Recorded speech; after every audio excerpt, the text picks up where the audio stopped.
もしかして何かお困りですか？私、ノースフライトです。トレセン学園のウマ娘ですよ、トレーナーさん。そのバッジ、トレーナーバッジですもんね。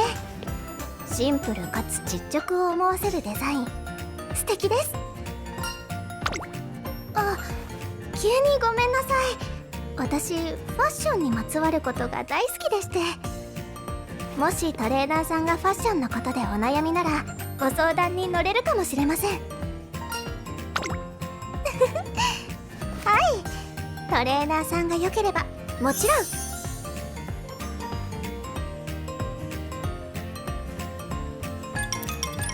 ん。なるほど、トレーナーさんはウマ娘たちから信頼してもらえるようなコーディネートをお探しなんですね。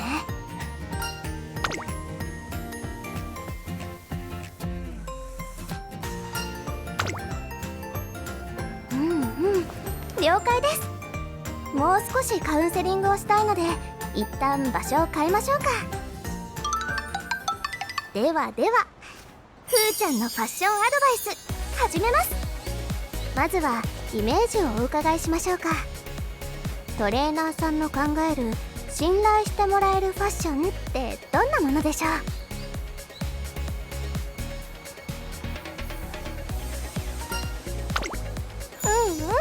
素敵です。種類も多く人を選ばないデザイン、特にビジネスシーンでは適切な信頼感を見せられそうです。あら、引っかかります？ビジネスも大いにありですよ。すべきことをなすためのビジネスライクな関係性、これも一つの信頼の形ではありませんか？違う考えをお持ちなんですね。ではもっとふんわり考えて、あなたはどんな信頼関係を結びたいのでしょ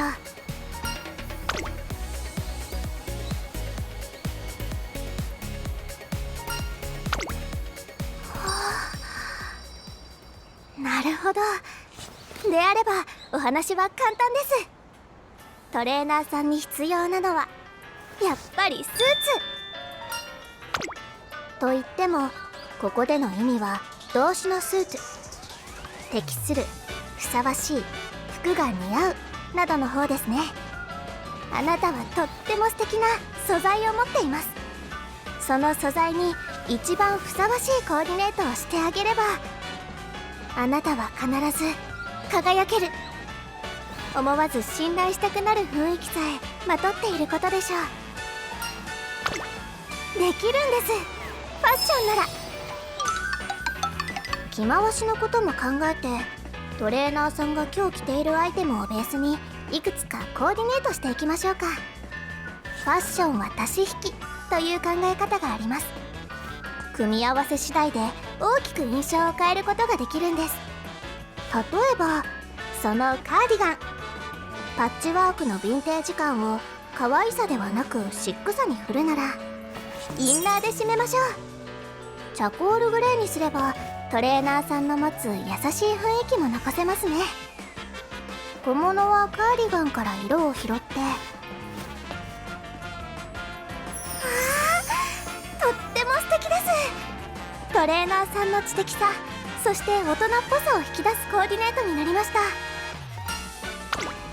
もちろんこれは一つの提案です。信頼できるというテーマでしたので、その方向でまとめました。大前提としてファッションは自由なものです。ただ自分だけでは思いつかないコーディネートもあります。ファッションはあなたという輝く素材、あなた自身をより素敵に見せられるもの、さまざまな角度で見ていきましょう。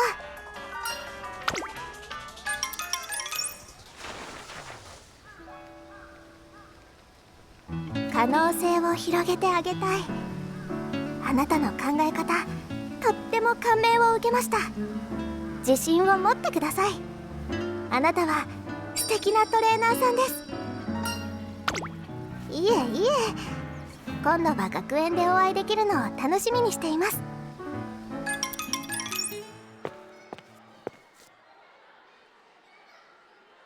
れトレーナーさん、なんかいつもと雰囲気違いますね。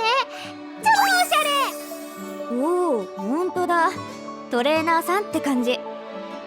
あ、そうだ、課題のわかんないとこ聞いてもいいですか？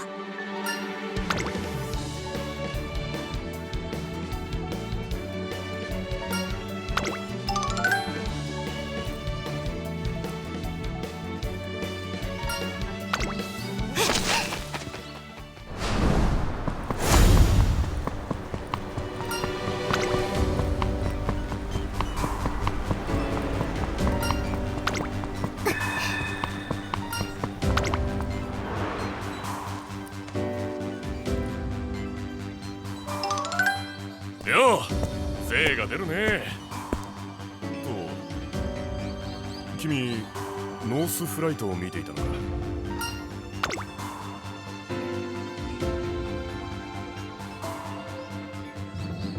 いらないおせっかいかもしれないけど、あの子は少し君には難しいんじゃないかな。ノースフライト、彼女は生まれながら体が弱い。才能があってもレースに耐えられる体がなくちゃ絶望的だ。フライトさん、助けてください。今日はどうしたの、ゆきのちゃん。シティさんから展示会に誘われちまって、いや、ものすごく嬉しいんですけど、でもどんなファッションで行けばいいのかわからないんですね。じゃあお部屋のクローゼットを思い浮かべてもらってもいいかな。な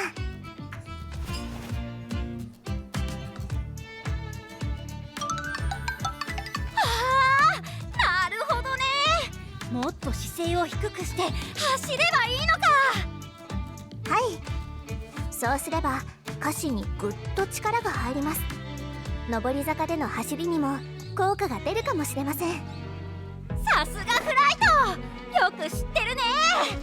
よーし、行ってきまーす。すごい、チケットさん、もうあんなところまで。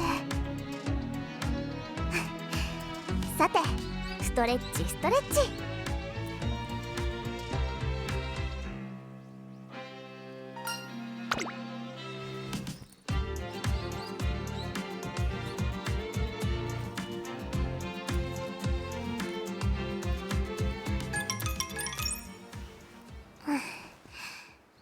よし、ちょこっと走っちゃおうかな。待ってましたよ、フライトさ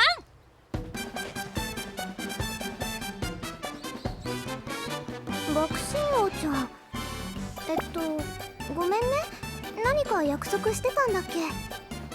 いいえ、今思いついたので待っていたことにしました。さあ、私と対決しましょう、フライトさん。学級委員長としてあなたの爆心オーラ見過ごせません。その模範的な速さ、ぜひに見せてください。うん、わかった。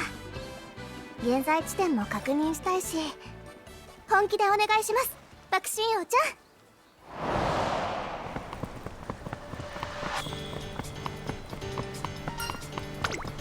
さあさあさあさあ、会長に行きましょう、爆心。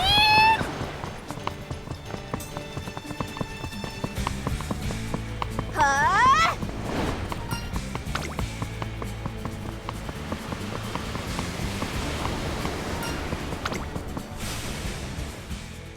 わっはっは、勝ちました。やはり私のスピードは超模範的。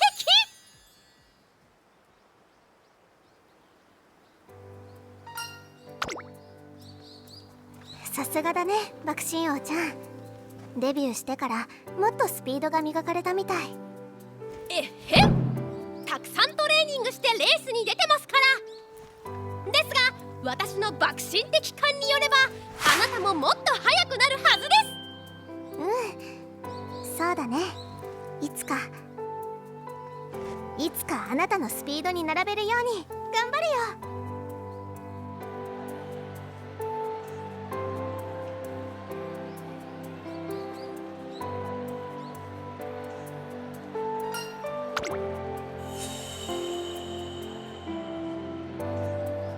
惜しかったな、ノースフライト。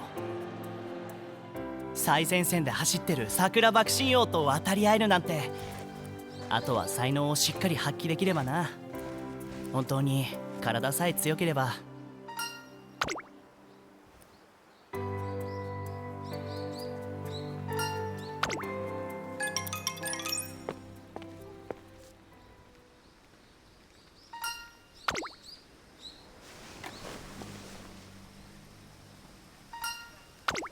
今日はありがとね、お姉ちゃん。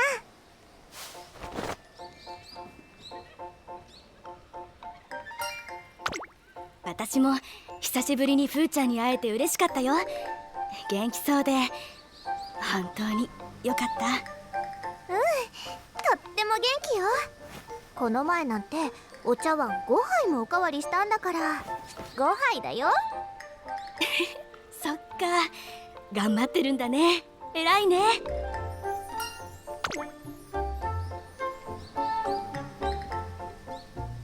私一生懸命頑張ってるよ。絶対にいいお知らせするからね。バイバイお姉ちゃん。あら、トレーナーさん？さっきの人は私の大好きなお姉ちゃんです。って言っても本当のお姉ちゃんではなくて、私が昔通っていた育成クラブのトレーナーさんなんです。とっても頭がよくって、お仕事ができて、すっごく優しくって。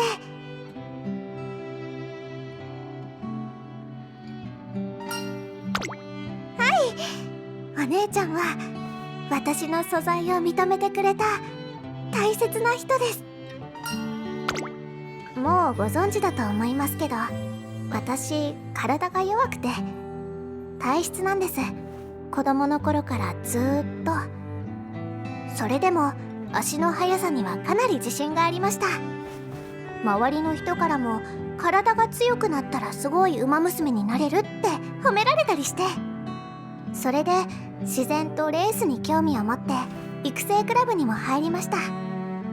最初は私がダントツだったんですよ。でも周りの子は成長してどんどん強くなっていって、なのに私はいつまでたっても全力で走れないまま、せっかくのスピード、素晴らしい素材も私が私のままじゃ輝けない。でも私は幸運でした。お姉ちゃんと出会ったんです。とっても洗練された佇まい、言葉の端々からあふれる思いやり、私一目で大好きになりました。お姉ちゃんは私にいろんな知識を教えてくれた。体のこと、ケアのこと、レースのこと。私に一番ふさわしいコーディネートを見つけられれば、どんな素材も輝かせられること。ファッションと同じですよね。だから私たくさん考えて、私の素材を一番輝かせられるコーディネートを決めました。誰も到達していない未知の輝きをまといたい。つまり短距離、マイル、中距離で勝利する3階級制覇です。もちろんこの体では難しいのも理解しています。爆心王ちゃんと走ってなおさら思い知りました。全力を出せなきゃ袖を通すことさえ許されない難しいコーディネートです。でも諦めないでたくさん考えて知識をまとい続ける。そうすればこの体でも最大限に輝けるはず。他の子や爆心王ちゃんみたいに自分の全部を出し切って全力で走ることができる。いつか絶対生まれ持った私を輝かせてあげられるって信じてます。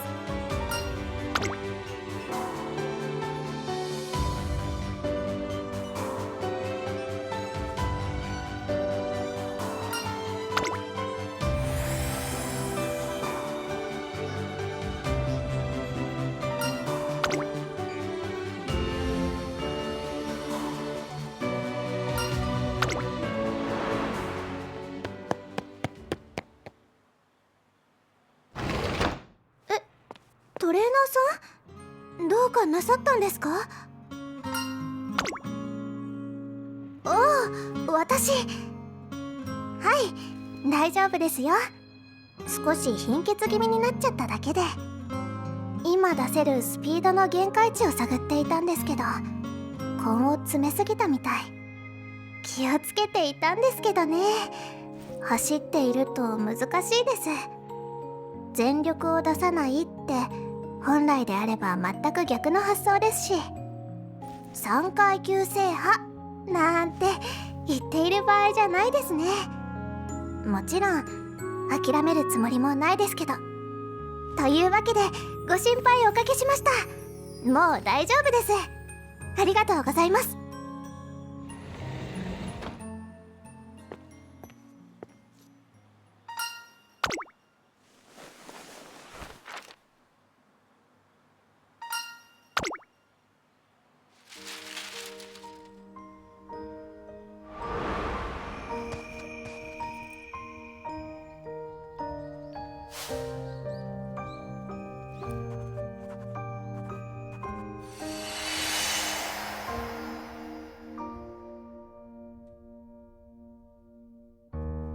全力で走りたい。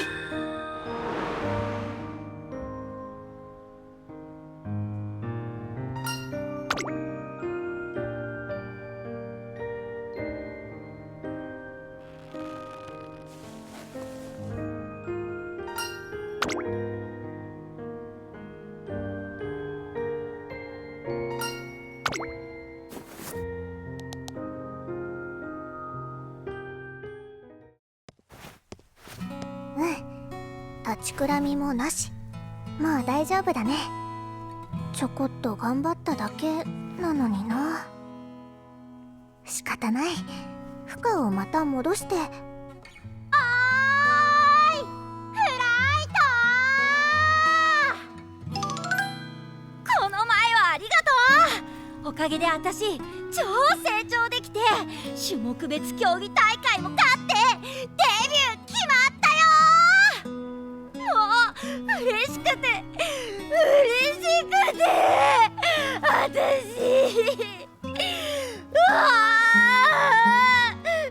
なありがと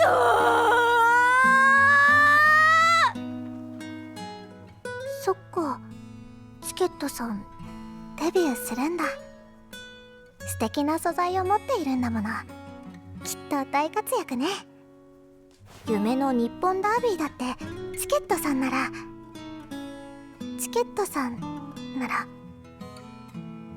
その時も私は見ているだけなのかななんてね。さあふーちゃん、ポジティブをまとうの。大丈夫だって私は。トレーナーさん、先日はご心配をおかけしました。でももう。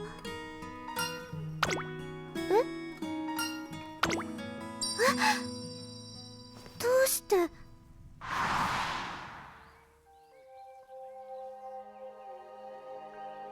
ありがとうございます。あの子を助けようとしてくださって。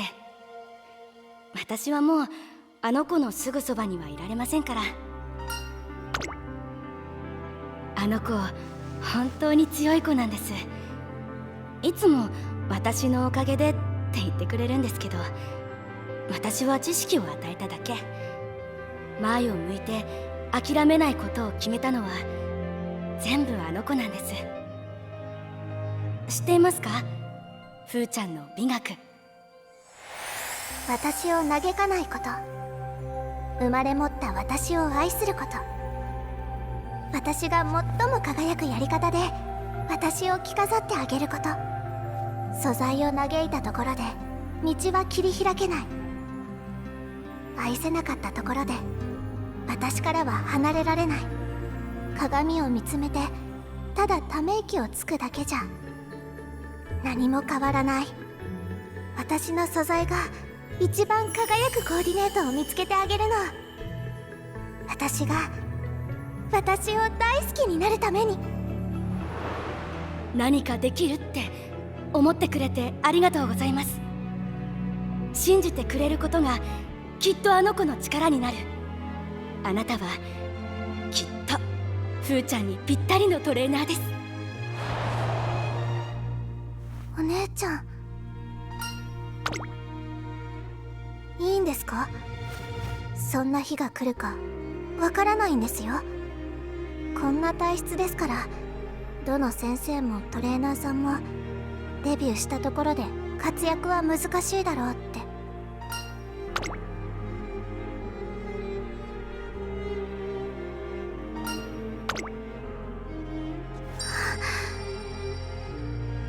はい、私もそう思います。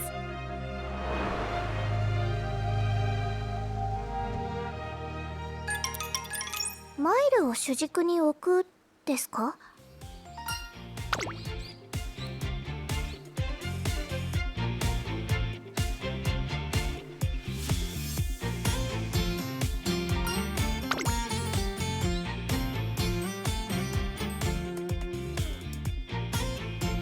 そうですね。私もなんとなくそう考えていました。ではその方針でトレーニングをお願いします。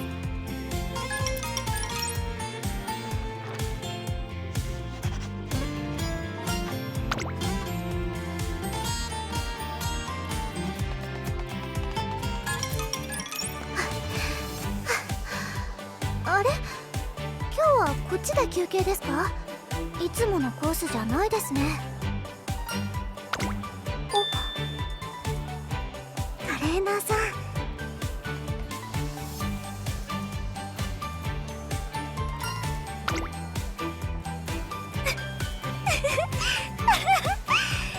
よーし、掘り出し物見つけちゃいましょう。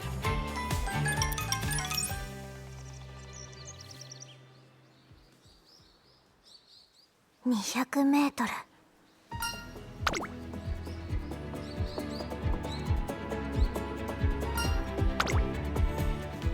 今はですね。わかりました。行ってきます。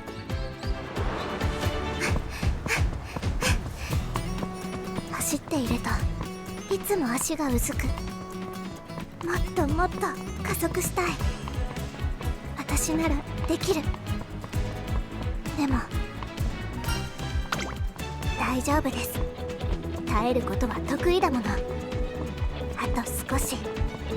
最後の直線に入ったら200メートルもあるんだから、本当の輝きを見せるにはあまりある。や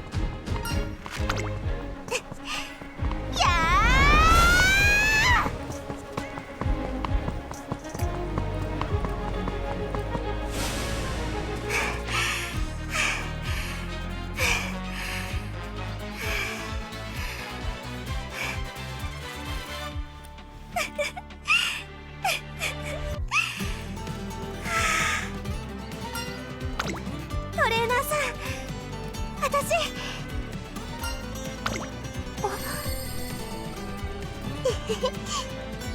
課題はまだまだ山積みです。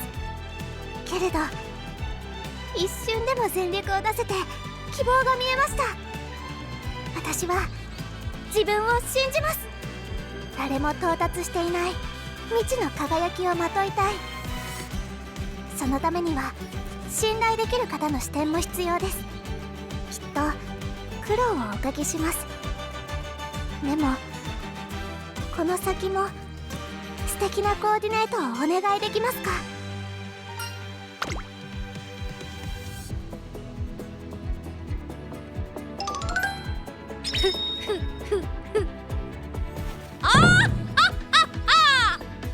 見ましたよ、フライトさん。このパッチリお目目でパッチリと。その爆心的スピード、やはりあなたこそ私のライバルです。どちらが爆心かトゥインクルシリーズで決めましょ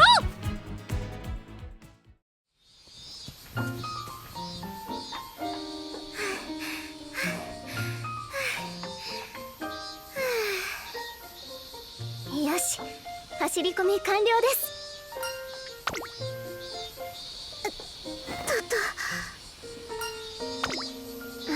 ごめんなさい、大丈夫です。ちょっと立ちくらみしただけなので。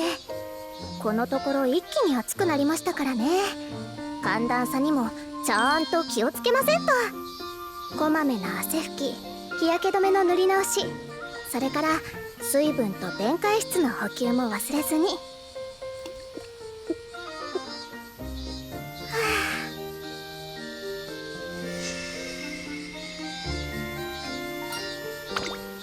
そうですね、無理せず焦らずが大事ですよね。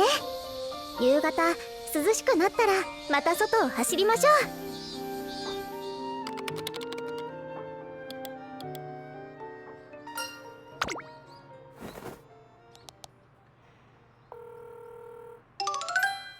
あの子は以前も同じように体調を崩したことがありましたね。どうやら暑さ以上に紫外線で疲労が蓄積されたようで。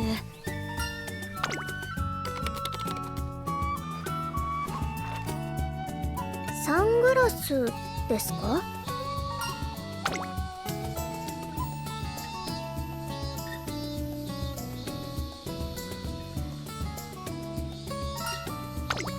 いえ、そんなことはありません。確かに珍しいコーデではありますが、法則違反でもありませんし、海外には通学にサングラスを推奨している国もあります。サングラスは本来実用性から生まれたアイテム、真夏の小物というイメージが強すぎて、私は本来の用途を少し忘れていたのかもしれませんね。試す価値はありそうです。早速やってみましょう。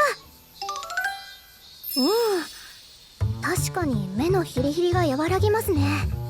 かけて初めて気づけました。蓄積していたダメージに。走るときは視界が悪くなるので外した方が良さそうですが、こまめに日差しをカットして疲労度を比べてみましょう。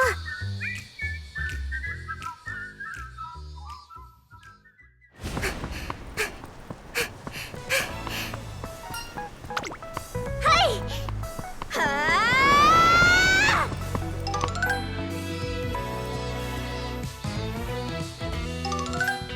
あ、トレーニング後も体が軽いです。サングラス作戦効果ありみたいですね。ありがとうございます。私とは別角度からのアドバイス、とっても助かりました。トレーナーさんはやはり私を輝かせる専属スタイリストさんですね。はい、目や脳の疲れが減ったせいか、夜の寝つきもいいんですよ。それにかけてるとちょっとモチベも上がるというか。そうなんです。トレーニング中もおしゃれできると楽しくて、あれは輪郭に合わせてミリ単位で選んだフレームなんですよ。まあそんなにですか？ありがとうございます。褒められちゃった。そういえばこれ最近あんまり使ってなかったな。改めて見るとやっぱりいい。今シーズンはヘビロテ決定かな。あ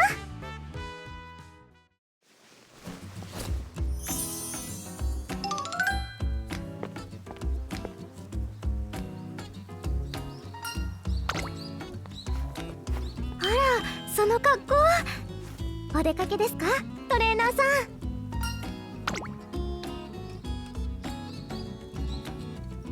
ん。そういうことでしたか。わかります。TPO って悩みますよね。端的に答えると、それはカジュアルウェアなので、冠婚葬祭以外ならどこへ行っても OK なのですが、せっかくおしゃれをしたなら相応の場所へ行きたくありませんか？よければおすすめスポットをご案内します。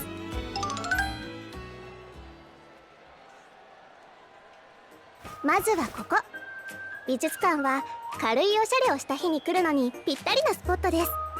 今は屋外展示の企画展もあるので、遊歩道をのんびり歩きながらアートを楽しめますよ。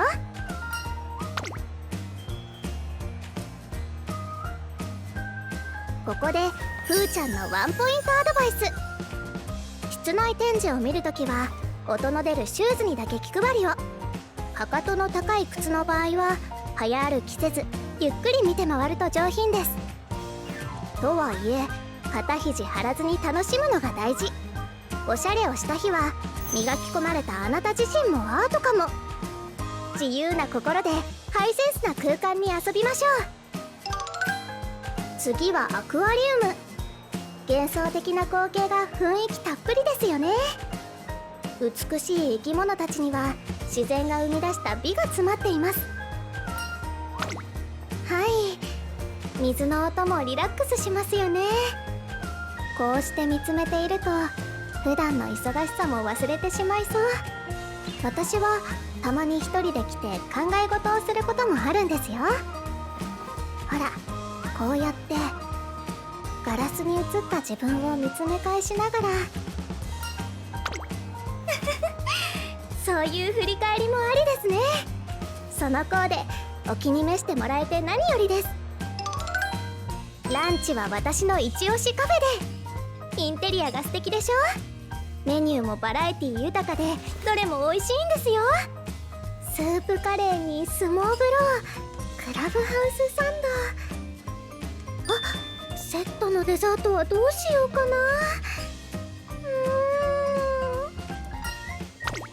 あら、いいんですか2人だとこういう時助かりますね。ありがとうございます。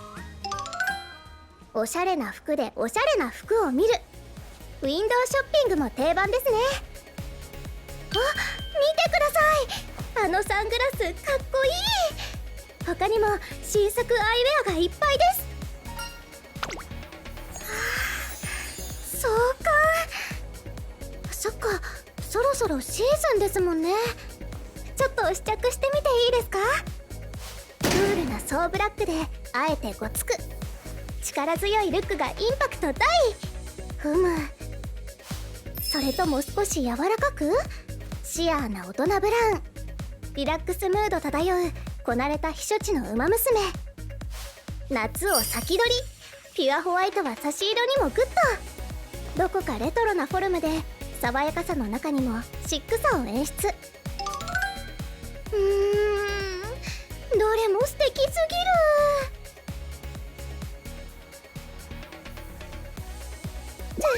ごめんなさい、ついついサングラスばっかり。はい、あれ以来マイブームになっちゃって。ですがそろそろ他も見に行きましょう。トレーナーさんを輝かせるもの、ぜひお見立てさせてください。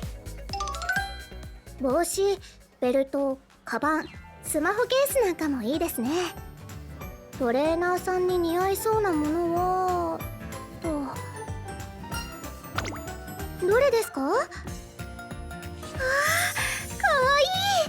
いい。柄合わせも綺麗。ここの服はどれも仕事が丁寧なんですよね。そうだ、さっき見たあのパンツと合いそうです。後で合わせて試着してみますね。ところでトレーナーさん、あのカフスとかどうです？あれとあれだったらどっちが好みですか？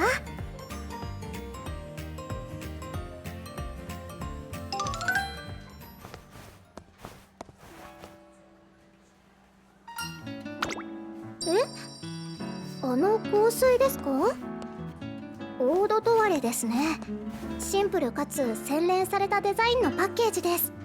テスターで試してみましょうか。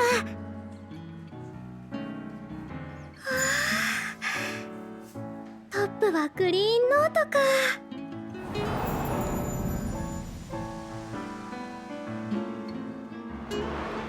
他の香料は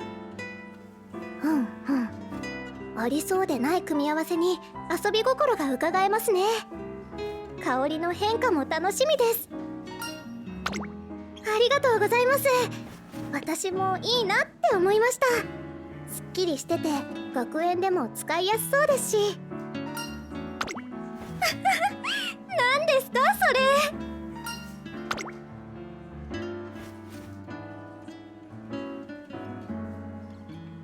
斬新な感性をお持ちなんですね。そんなにぴったりですか？こういう系の香りあんまり使ったことがなかったけれど、なんかいいかも。かな。悪いですよ、お礼だなんて。今日連れ出したのは私が好きでやっていることですので。トレーナーさん、あららありがとうございます。香水特集はあった。香りも込みのトータルコーデか。そうだ、今日買った尻尾シュシュとあのスカートが合いそう。いや、あのパウダーブルーのワンピもいいかも。不思議、新しい香水一つでインスピレーションが止まらない。トレーナーさんに言われるまで目にも留まっていなかったのに。なんだろう、このときめき。どうして。あ、そっか、そうだよね、きっと。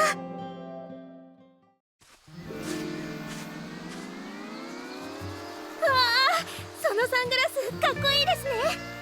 素敵。私も買ってみようかな。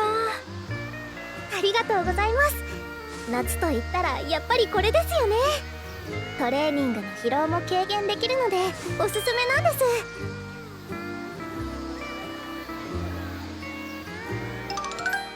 先輩ってやっぱりセンスいいですよね。今日もほんのりいい香りがするし。わかる？新しいオードトワレなの。蒸し暑い夏にも合うすっきりした香りでしょ。さすが先輩、どうしたらいつもそんなにおしゃれでいられるんですか？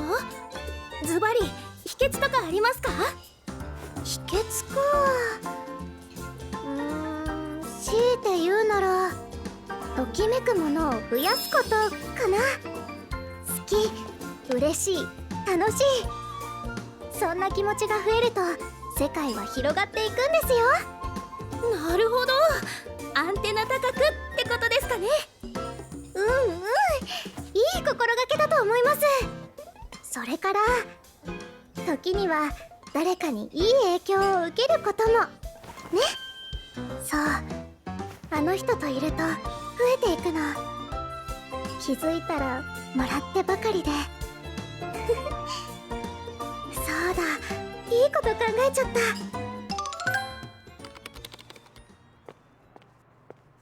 トレーナーさん、まだお仕事ですか？お疲れ様です。本当に熱心でいらっしゃいますよね、いつも。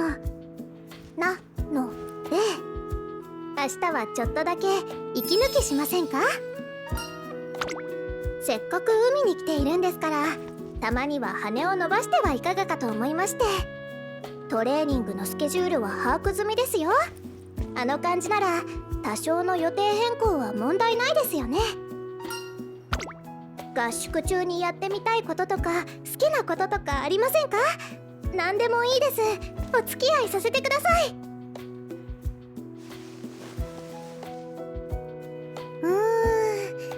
でしたら一緒に見つけに行きましょう。トレーナーさんの新しいときめき。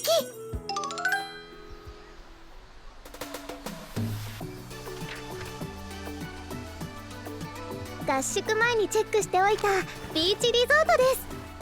グルメにお散歩、ショッピング、いろいろ楽しめるそうですよ。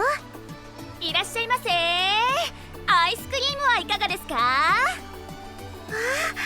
早速素敵なお店を発見です。どれも美味しそう。食べていきませんか？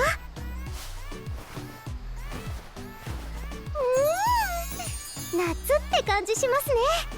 いかがですか、トレーナーさん。よかった。この調子でどんどん楽しみましょう。にぎやか。ミュージックフェスまでやっているなんて。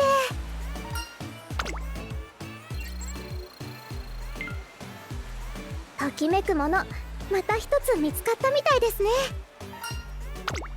はい、ときめくもの、好きなもの、そういうものが増えていく瞬間ってすごい輝きなんですやっぱり気づいていませんね。私はあなたからそれをもらったんです。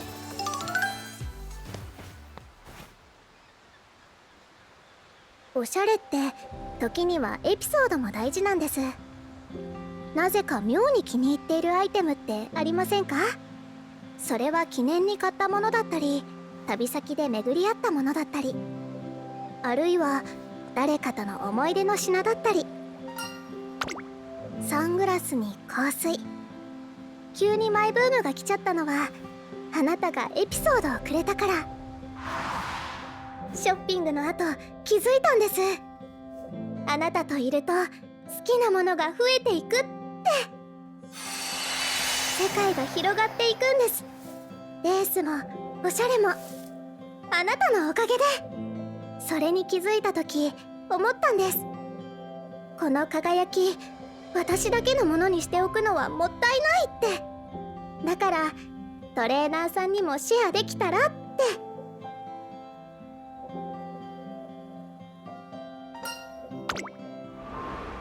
今日はそれでお誘いしました。あら、話し込んでるうちにすっかり暗くなってきましたね。そろそろかな。あ、見てください、あそこ。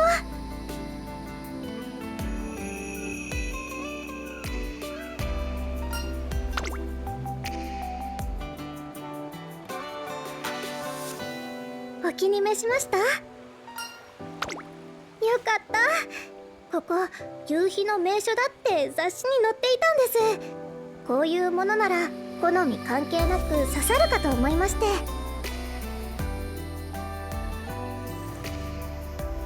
よかった。今日はたくさんお返しできたみたいですね。私が見つけた素敵な気持ち。